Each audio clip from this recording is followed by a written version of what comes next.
Cyber Machine Seiryu.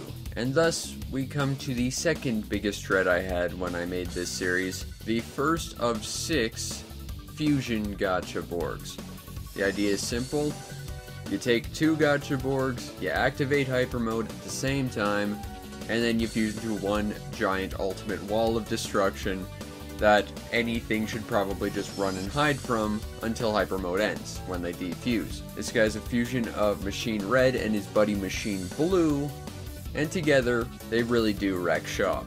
His ranged B attack fires a laser. This laser does a fair amount of damage, provided your enemy isn't shielded, as well as firing off missiles from its backpack at random intervals.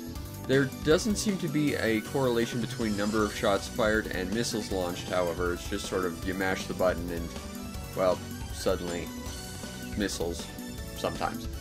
His melee B attack plows his sword into the dirt, which probably is not doing any favors for its blades.